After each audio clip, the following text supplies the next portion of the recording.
गुरुचरण, कृष्णदास आणि मी श्रीपाद प्रभूंच्या सम्मुख अद्वितीय आनंदाच्या सागरात विहार करत होतो. गुरुदत्त नावाचा एक ज्योतिषी श्री गुरुदेवांच्या दर्शनासाठी आला होता. श्रीपाद प्रभूंनी त्याचा यथोचित सन्मान केला. एका निवांत जागी बसून सत्संग करा असा त्यांनी आदेश दिला. आमचं संभाषण ज्योतिषशास्त्राकडे वळलं. मी दत्त महाशयांना म्हणालो, महाराज, ज्योतिषशास्त्रात सांगितलेलं फळ खरंच असतं का?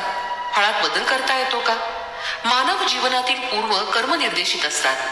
यावर श्री गुरुदत्त भट्ट म्हणाले, भ चक्र ही नक्षत्र कक्षा आहे. हिची सुरुवात अश्विनी नक्षत्रापासून होते. हे नक्षत्र स्थळ निर्देश करण्यासाठी चैत्र पक्ष आहे आणि रैवत पक्ष नावाची दुसरी पद्धत आहे. रेवती नक्षत्र असणाऱ्या स्थानापेक्षा 8 कळा कमी असलेल्या स्थानामुळे ते ग्राह्य नाही. अश्विनी नक्षत्र गोल ओळखण्यास कठीण आहे, परंतु 180 अंशावर असलेलं चित्रा नक्षत्र याचा एकच गोल प्रकाशवंत असून स्फुट असल्यानं त्यात 6 ही राशी मिळवल्यास ती अश्विनीहून चैत्र पक्ष म्हणून ग्राह्य मानली जाते. अश्विनी नक्षत्र तुरग मुखाश्विनी श्रेणी 3 गोल म्हणून स्पष्ट करण्यात आली आहे. श्रीपाद श्रीवल्लभ चित्रा नक्षत्रावर जन्म घेण्यास एक विशेष कारण आहे. 3 गोल एकत्र असलेलं अश्विनी नक्षत्र म्हणजे त्यांचं स्वरूप आहे. तोच भ चक्राचा प्रारंभ आहे. तेच त्यांचं दत्तात्रय स्वरूप आहे. कलियुगात त्यांचा प्रथम अवतार श्रीपाद श्रीवल्लभ आहे. हा अश्विनी नक्षत्राच्या सरळ रेषेत 180 अंशावर असलेलं चित्रा नक्षत्र त्यांचं जन्म नक्षत्र आहे. या अश्विनी नक्षत्रांच्या सरळ रेषेत 180 अंशावर असलेलं चित्रा नक्षत्र त्यांचं जन्म नक्षत्र आहे. 180 अंश दूर असणारं कोणतंही नक्षत्र किंवा कोणताही ग्रह शक्ती केंद्रित करण्याचं कार्य करतो. मनुष्य त्याचे पूर्वजन्मकृत प्रारब्ध गणितानं योग्य अशा ग्रहसंपुटीनं जन्माला येतो. ग्रह मानवावर द्वेषभावना अथवा प्रेमभावना ठेवत नाहीत. त्या ग्रहातून निर्माण झालेल्या विविध किरणांनी, विविध स्पंदनानं त्या त्या काळी, त्या प्रदेशात, त्या विशिष्ट जीवांना इष्टानिष्ट फलं मिळतात. अनिष्ट फळाच्या परिणामापासून दूर जाण्यास आपणास त्या किरणांना आणि स्पंदनांना दूर करावं लागतं. हे आपण मंत्रतंत्रानं, ध्यानानं, प्रार्थनेनं आणि योगशक्तीच्या सहाय्यानं साध्य करू शकतो. पूर्वजन्म कर्म अत्यंत प्रबळ असेल तर वरील विधानं काही करू शकत नाही. अशा परिस्थितीत श्रीपाद प्रभूच आपली भाग्यरेषा बदलून टाकू शकतात. याप्रमाणे आपली भाग्यरेखा बदलून घेण्यासाठी आपणाकडून दुसऱ्यासाठी काही ना काही चांगलं काम होणं आवश्यक आहे. सर्वसाधारण परिस्थितीत हे साधणं कठीण आहे. सृष्टीच्या कार्यकलापात किंवा कर्मदेवतेच्या कार्यकलापात श्रीपाद प्रभू अनावश्यक दखल देत नाही. भक्तांची तीव्रता श्रीपाद प्रभूंना हलवून सोडते आणि योग्य उपाय सांगण्यास प्रेरित करते. श्रीपादांच्या हृदयातून उमडणारं प्रेम, करुणा यांच्या महाप्रभावामुळे कर्मदेवतेची शक्ती निस्तेज होऊन जाते. कर्माचं रूप जड असतं. श्रीपाद प्रभू हे चैतन्य स्वरूप आहे. योग्य वेळी प्रकट होऊन आपल्या चैतन्य शक्तीची समर्थता ते प्रदर्शित करतात. हा त्यांचा अत्यंत सहज भाव आहे. मी म्हणजे गुरुदत्त भट्ट अज्ञानी दशेत ज्योतिषशास्त्रातील महापंडित समजत होतो. मी कर्नाटक प्रदेशातून आलेला, त्यामुळे मला तेलुगू भाषा अस्खलितपणे बोलता येत नसे. संस्कृत भाषा मात्र चांगली येत असे. माझ्या भाग्यानंच मला पीठिकापुरमला जाण्याची संधी प्राप्त झाली. श्रीपाद श्रीवल्लभांबद्दल मी अनेक गोष्टी कर्णोपकरणी ऐकल्या होत्या. माझं कुलदैवत श्री दत्तात्रेय प्रभूच आहे. मी पादव्या क्षेत्र असलेल्या पीठिकापुरम मधील कुक्कुटेश्वर देवालयाच्या दर्शनार्थ आलो होतो. भक्ती आणि श्रद्धायुक्त अंतःकरणानं मी देवतेचं दर्शन घेतलं. मी ध्यानात बसलो असताना माझी अंतःवाणी स्पष्टपणे म्हणाली, अरे मूर्खा, तुला मरून किती दिवस झाले? तू माझा भक्त असं सांगून माझी आरती करून माझ्या पायावर डोकं ठेवत आहेस. पाद गेला माझ्या पायावर डोकं ठेवून नवस पूर्ण करणार आहेस का? माझ्या पायावर डोकं आपटून माझं रक्त आटवणार आहेस? असे शब्द मला वारंवार ऐकू येऊ लागले. मी ज्योतिष पंडित असं गृहीत धरून माझी जन्मपत्रिका बनवली होती. त्या पत्रिकेनुसार मी ज्या दिवशी ह्या शरीराचा त्याग करणार त्या दिवशी पादगया क्षेत्री असलेल्या दत्तप्रभू सन्मुख असे. मी माझ्या नाडी स्पंदनाला पाहिलं. नाडी चालत नव्हती. हृदयावर हात ठेवून पाहिलं, ते सुद्धा बंद होतं. मी माझा चेहरा आरशात पाहिला. माझ्या चेहऱ्यावर जीवनकळा जाऊन प्रेतकळा आली होती. मी हसत हसत आरशात पाहिलं तर माझं मुख अजूनच भयानक दिसू लागलं. मला गर्व करण्यासारखं काय उरलं होतं? विकृत अशा प्रेतकळेनं मेलेला माणूस पिशाच्या तत्वानं युक्त होऊन हसत असल्यासारखा मला वाटला. स्वयंभू दत्तात्रेयाच्या देवळातील पुजारी त्याचं सूक्ष्म शरीर मी पाहिलं. त्याचे सूक्ष्म विकार अत्यंत कलेनं युक्त असे दिसले. माझ्यातील कोपऱ्यात दडून बसलेला विवेक जागा झाला. श्रीपाद श्रीवल्लभांचं दर्शन झाल्याशिवाय आपलं दुर्भाग्य संपणार नाही असं मला वाटलं. देवता आनंद स्वरूपात असतात, ते आनंदाच्या उच्च स्थितीत असतात. माझी स्थिती फार दुःखदायक होती. माझा जीव अतिशय दुःखी होता. आत्मा शरीराला सोडून गेल्यावर देहाच्या सर्व बाधा संपतात. माझा आत्मा अजून शरीर सोडून गेला नव्हता. जिवंत असल्याप्रमाणे निर्बंध स्थितीत हृदयस्पंदनांना शरीरात भरून श्री गुरुदेवांनी मला एक अनामिक अवस्था प्रदान केली होती. अत्यंत निकृष्ट आणि पापी लोकांचं बोलणं ऐकून मी कसा फसलो होतो याची मला जाणीव झाली.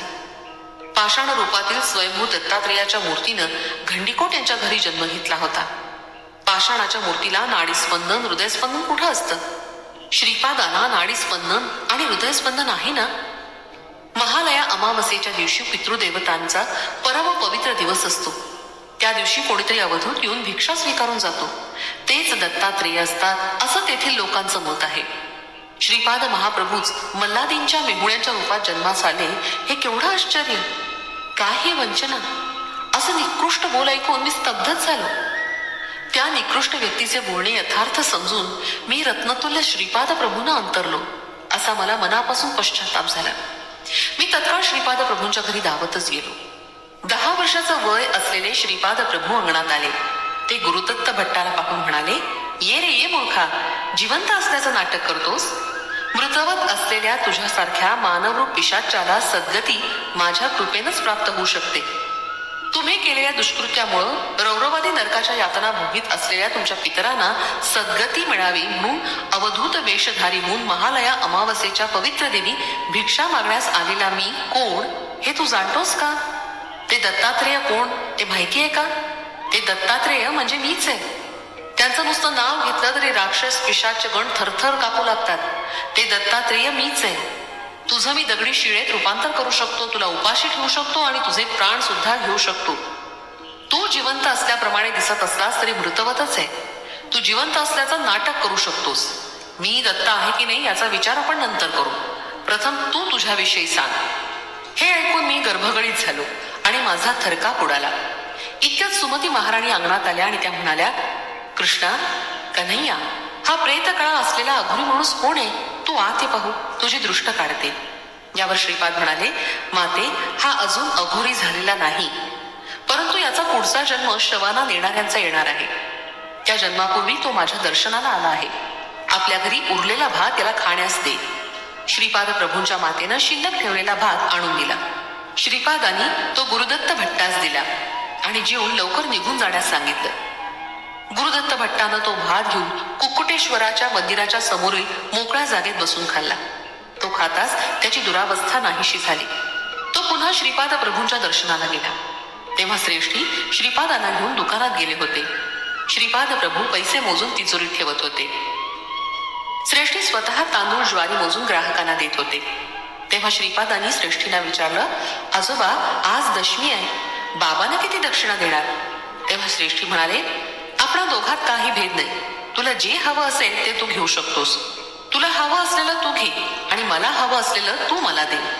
ते दृश्य किती मनोहर होतं याचं वर्णन करणं कठीण. श्रीपाद प्रभूंनी एक गुळाचा खडा घेऊन तोंडात टाकला आणि एक गुळाचा खडा श्रेष्ठींना प्रसाद म्हणून दिला. श्रीपाद प्रभू म्हणाले, आज मला करायची असलेली गणेश पूजा झाली. गणेशाने गुळाचा खडा तोंडात टाकून नैवेद्य स्वीकारला. तुम्हास खोटं वाटत असल्यास माझं तोंड पहा, असं म्हणून श्रीपादांनी आपलं तोंड उघडून श्रेष्ठींना दाखवलं. या मुखात कोणतं महारूप दिसलं ते श्रेष्ठींनाच ठाऊक. ते त्यांनी कोणालाच सांगितलं नाही. ते श्रीपादांना म्हणाले, सोनुल्या, श्रीपादा, गणेशाला जेव्हा भूक लागेल तेव्हा आम्हास न विचारता हवा तेवढा गुळ नैवेद्यासाठी घेत जा. तेवढ्यात अखंड सौभाग्यवती वेंकट सुब्बमंबा तिथे आल्या. त्यांनी श्रीपाद प्रभूला अभ्यंग स्नानासाठी नेलं. अरे शंकर भट्टा, कुत्सित लोकांचं बोलणं ऐकून मी म्हणजे गुरुदत्त भट्ट अधोगतीला जाऊन अघोरी जन्माच्या दुर्भाग्यात जाणार होतो. परंतु श्रीपाद प्रभूंनी त्यातून माझं रक्षण केलं. मला नुसतं सोडलं असतं, माझ्यावर कृपादृष्टी झाली नसती तर माझं पतन झालं असतं. सद्गुरूंना आपल्याबद्दल वाटणाऱ्या निस्वार्थ प्रेमामुळं ते आपली पूर्वजन्मातील कर्मफलापासून पूर्ण सुटका करतात. यासाठी ते आपला अमूल्य वेळ आणि शक्ती खर्ची घालतात. श्रीपाद प्रभूंची जन्मपत्रिका सांद्र सिंधू वेदातून पाहता येते.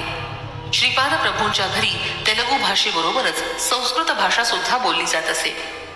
हिमालयातील पवित्र भूमीवर जी भाषा बोलली जात असे त्या भाषेत श्रीपाद प्रभू अप्पळ राज शर्मा आणि बापनाचार्युलू बोलत असत. संबल प्रांतात बोलली जाणारी भाषा संस्कृत भाषेपेक्षा वेगळी होती. त्या भाषेचं माधुर्य, सरलता वर्णनातीत होती. ही भाषा पिठिकापुरम मधील केवळ श्रीपाद प्रभू, बापनाचार्युलू, अप्पळ राजू शर्मा यांनाच बोलता येत असे. सत्य ऋषीश्वर नावाचे एक विद्वान गृहस्थ बापनाचार्युलूंबरोबर असताना श्रीपाद म्हणाले, आजोबा, श्रीकृष्ण सत्य किंवा असत्य काही बोलत नसत, ते केवळ कर्तव्य बोधक होते. यावर बापनाचार्युलू म्हणाले, कन्हैया, नेहमी सत्यच बोलावं, औषधाला सुद्धा खोटं बोलू नये. हे ऐकून श्रीपाद प्रभूंनी मंदहास्य केलं.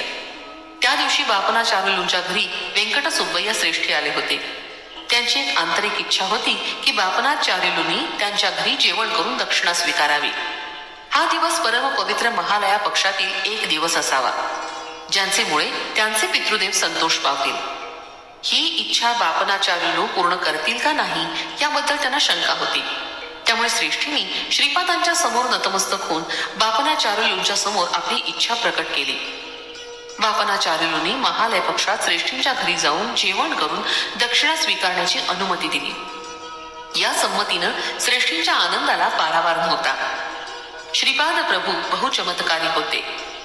महालय पक्षातील जेवणाचं आमंत्रण स्वीकारलेले बापनाचार्युलू आणि आमंत्रण देणारी श्रेष्ठी या दोघांना या गोष्टीचा विसर पडला.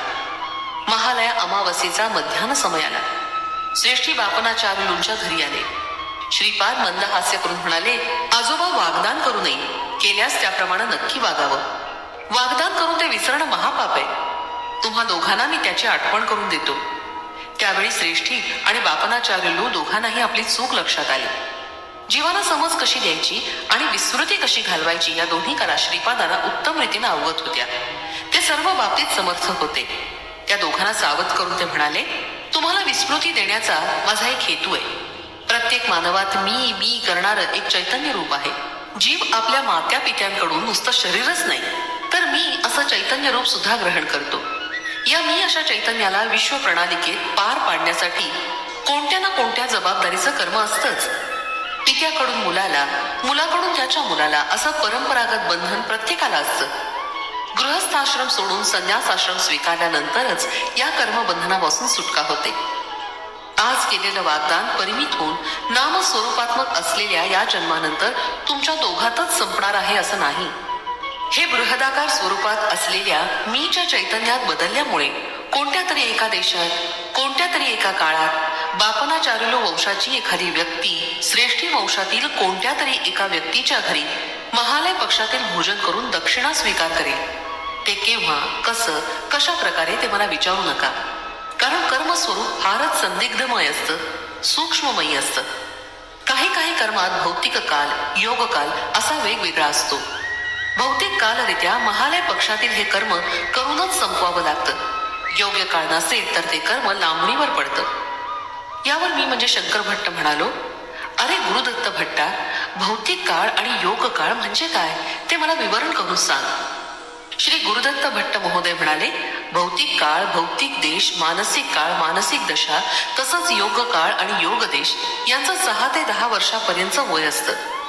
तो नेहमी 16 वर्षाच्या किशोर अवस्थेतील मुलासारखा निरंतर विद्याश्रमात असतो. त्याचा भौतिक काल 60 वर्षाचा निर्धारित केलेला आहे. तो शरीराशी संबंधित आहे. त्याचा मानसिक काळ 20 वर्ष निर्धारित केलेला आहे. 20 वर्षाच्या युवकाला 60 वर्षाचं वय असलेल्या वृद्धाचं वजन असतं. जबाबदाऱ्या असतील तर त्यांचा काळ 20 वर्ष असतो. तो शरीराशी संबंधित आहे. त्याचा मानसिक काळ 60 वर्ष आहे. याप्रमाणे भौतिक काळ आणि मानसिक काळ एकाच काळात मिळून असावा असा नियम नाही. तो वेगवेगळा असू शकतो. काशीमध्ये अथवा पिठिकापुरममध्ये निवास केल्यानं तापत्रयापासून सुटका. काशीवासाचं फल, पिठापुरम निवासाचं फल. श्रीपाद प्रभू म्हणाले, मी कालातीत आहे. ज्या भक्ताला काशीमध्ये निवास करण्याची इच्छा आहे आणि आंतरिक तळमळ आहे त्याला काशी निवासाची प्राप्ती होते. भौतिक दृष्ट्या तो कोणत्याही प्रदेशात असला तरी मानसिक दृष्ट्या त्याचा निवास काशीतच असतो. भौतिक दृष्ट्या काशीत राहून गोहत्या करणाऱ्यास काशी निवासाचं फळ मिळत नाही. ज्याप्रमाणे गंगा जलातून माशासाठी निरीक्षण करणाऱ्या बगळ्यास गंगा स्नानाचा लाभ होत नाही. एखादा साधक भौतिक रूपानं पिठिकापुरमला राहत असेल आणि श्रीपाद प्रभूंचं दर्शन सुद्धा घेत असेल, तरी जर त्याचा मानसिक काल आणि देश पिठिकापुरमला नसेल तर तो श्रीपाद प्रभूंचा भक्त होणार नाही. योग काल आणि योग देश आध्यात्मिक शक्ती संपन्न असलेल्या व्यक्तीलाच अवगत असतो. श्रीपाद प्रभूंचा अनुग्रह कोणाला आणि केव्हा मिळेल, कोणत्या देशात मिळेल, हे न कळणारं गूढ रहस्य आहे. मानवाला केवळ कर्म करण्याचाच अधिकार आहे. देह हे एक क्षेत्र आहे. त्यात जर मन नसेल तर त्याला क्षेत्रवासाचं फल मिळणार नाही. सत्कर्म केल्यानं सुख आणि दुष्कर्म केल्यानं दुःख प्राप्त होणं हे अनिवार्य आहे. पूर्वजन्माचं बंधन आपला पाठलाग करत असतं. सद्गुरूंच्या कृपेमुळे आपण त्यापासून मुक्त होतो. काल चांगला नसेल तर आपण कोणत्याही देशात असलो तरी त्या कर्माचं फल चुकवू शकत नाही. हा अत्यंत अनाकलनीय विषय आहे. पिठिकापुरम मध्ये नरसिंह वर्मांच्या घरी एक सेवक होता. त्याचं नाव शिवय्या असं होतं. एके दिवशी श्रीपाद प्रभूंना त्यानं पाहिलं. तत्काळ त्याच्या मनोवृत्तीत बदल झाला. त्यानं निद्रा आहार सोडले आणि असंबद्ध बोलू लागला. मी सृष्टी स्थिती आणि लय यासाठी कारणीभूत आहे. मीच सर्व सृष्टीचा आदिमूळ आहे. ही सृष्टी माझ्यापासूनच उत्पन्न झाली आहे. माझ्यामुळेच वाढणार असून माझ्यातच लय पावणार आहे. नरसिंह वर्मांना शिवय्याची अत्यंत दया आली. त्यांनी श्रीपादांना शिवय्याचं रक्षण करण्याची विनंती केली. श्रीपाद प्रभू शिवय्या स्मशानात घेऊन गेले. त्यांच्याबरोबर नरसिंह वर्मा सुद्धा होते. औदुंबराच्या झाडाची वाळलेली फांदी स्मशानात ठेवून शिवय्याच्या हातून त्याचं दहन करवलं. त्यामुळे शिवय्याची त्या विचित्र मनोवृत्तीतून सुटका झाली. नरसिंह वर्मांना हे सारं अत्यंत आश्चर्यकारक वाटलं. श्रीपाद प्रभू म्हणाले, आजोबा, यात आश्चर्य करण्यासारखं काही नाही. वायसपूर गावात एक पंडित माझ्यावर अत्याचार करत होता.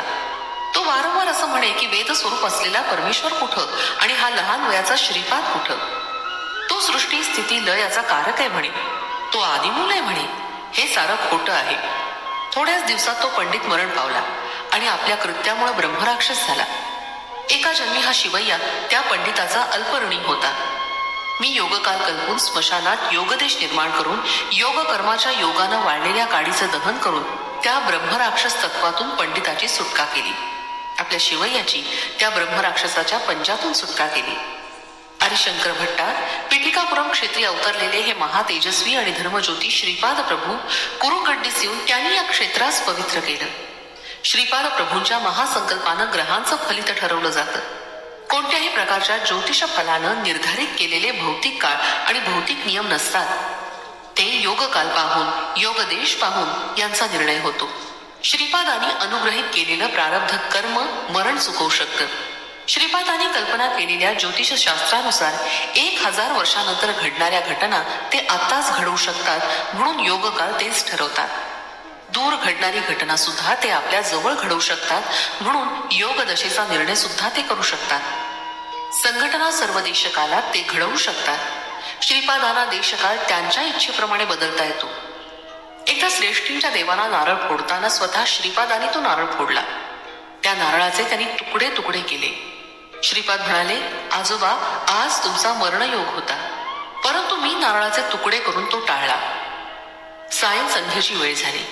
श्रीपादांकडून आज्ञा घेऊन कुरुखड्डी सोडून आम्ही कृष्णकथावल्ली ओढ्याकडे मार्गस्थ झालो. श्रीपाद श्रीवल्लभांचा जय जयकार असो. फलश्रुती कर्मदोष निवारण.